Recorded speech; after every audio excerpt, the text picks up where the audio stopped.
আসসালামু আলাইকুম ওয়া রাহমাতুল্লাহি ওয়া বারাকাতুহু। সম্মানিত দ্বীনী ভাই ও বোনেরা, আজকে আমরা এক অত্যন্ত গুরুত্বপূর্ণ বিষয় আলোচনা করব। কিয়ামতের দিন কে আমলনামা ডান হাতে পাবে এবং ডান হাতে পেলে ফায়দা কি। আল্লাহ পাক রব্বুল আলামিনের কুরআন শরীফ থেকে এবং রাসূলুল্লাহ সাল্লাল্লাহু আলাইহি ওয়াসাল্লামের হাদিস থেকে সম্পূর্ণ বিষয়টি জানার চেষ্টা করব এবং যারা ডান হাতে আমলনামা পাবে তাদের কিয়ামতের দিন অবস্থা কেমন থাকবে। আল্লাহ পাক রব্বুল আলামিন পবিত্র কোরআন শরীফে সূরা হাক্কার 19 এবং 20 নম্বর আয়াতে বলেন, সেদিন যাকে তার আমলনামা ডান হাতে দেওয়া হবে, এই নাও পড়ো তোমার আমলনামা, এবং সে অত্যন্ত খুশি হয়ে যাবে।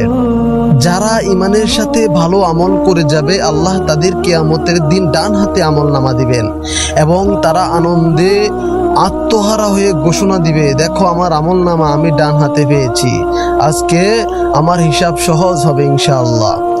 রাসূলুল্লাহ সাল্লাল্লাহু আলাইহি ওয়াসাল্লাম ইরশাদ করেন, যাকে তার আমলনামা ডান হাতে দেওয়া হবে তার জন্য হিসাব সহজ এবং সে আনন্দিত হবে। সহিহ বুখারী শরীফের 103 নম্বর হাদিস। অর্থাৎ এই ব্যক্তির বিচার হবে মেহেরবানির সাথে, আল্লাহ তার প্রতি সন্তুষ্ট থাকবেন, তার জন্য জান্নাত প্রস্তুত থাকবে। কিয়ামতের দিন মানুষের সামনে তার সব আমলনামা প্রকাশ করা হবে। যারা ঈমান আনবে, নিয়মিত সালাত আদায় করবে, অন্যায় থেকে দূরে থাকবে এবং আল্লাহর সন্তুষ্টি কামনা করবে, তাদের জন্য থাকছে এই বিরাট পুরস্কার, ডান হাতে আমলনামা। এই দলটি হাসি মুখে বলবে, আমি জানতাম একদিন আমার রব অবশ্যই আমার হিসাব নিবে। এই দুনিয়ার প্রতিটি ছোট বড় আমলের অবশ্যই দাম আছে।